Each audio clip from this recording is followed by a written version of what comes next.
রবিবার মানেই থাকে কাজের পাহাড়, আর সেই পাহাড় প্রমাণ কাজ সামলে স্নান টান করে লাঞ্চ করে বসেছিলাম আমার কিছু লেখালেখির কাজে।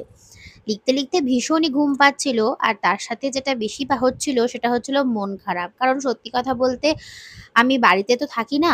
রবিবার একটা দিন আমরা দুজনেই একসাথে বাড়িতে থাকি, আর সব কাজ শেষে দুপুরবেলা আমাদের বেশ গল্পের আসর বসে, কিন্তু ও না থাকলে ভীষণই মিস করি, বড্ড মন খারাপ লাগে।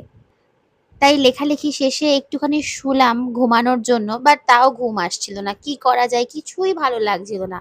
বাট হঠাৎই মাথায় এলো একটা দারুণ প্ল্যান। প্ল্যানটা মাথায় আসতেই আর একটুও দেরি না করে ঝপ করে চলে গেলাম বুক মাই শোতে। আর বুক মাই শোতে পেয়ে গেলাম আমার পছন্দের সিনেমার টিকিট প্লাস টাইমিং অলসো। আর বিশ্বাস করো আমি এত ভালো একটা জায়গায় থাকি না, যে আমাদের এখান থেকে সমস্ত কিছুর অ্যাভেলেবিলিটিটা ভীষণ সুবিধার, ভীষণ কাছে।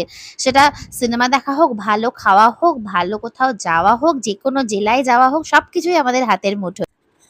দেখো তোমাদের সাথে বকবক করতে করতে আমি সিনেমা হলে অবধি পৌঁছে গেলাম, আর পেয়েও গেছি একটা পছন্দের মতো সিট। আরে আমি একা মানুষ, আর সিট দেখে কি বা হবে, বেশ মিডল একটা পোর্শনে বসে গেলাম।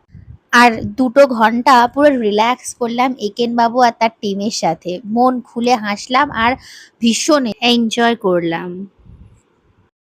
মাথাটা যেই ফ্রেশ হয়ে গেল, মুডটা যেই ভালো হয়ে গেল, সেই মুহূর্তেই মনে হলো যে এই সেলফ মুভি ডেটটা আরো একটু স্পেশাল কেন না করা যায়। অ্যান্ড এভাবেই প্যান ফ্রাইড মোমো আর মুভির সাথে আমার বোরিং সানডেটাকে ইন্টারেস্টিং করে নিলাম। ফ্র্যাঙ্কলি স্পিকিং, রবিবারটা চার্জ আপের দিন। সেদিনটা বোর না হয়ে কেউ সঙ্গ না দিলে নিজেই নিজেকে সঙ্গ দাও।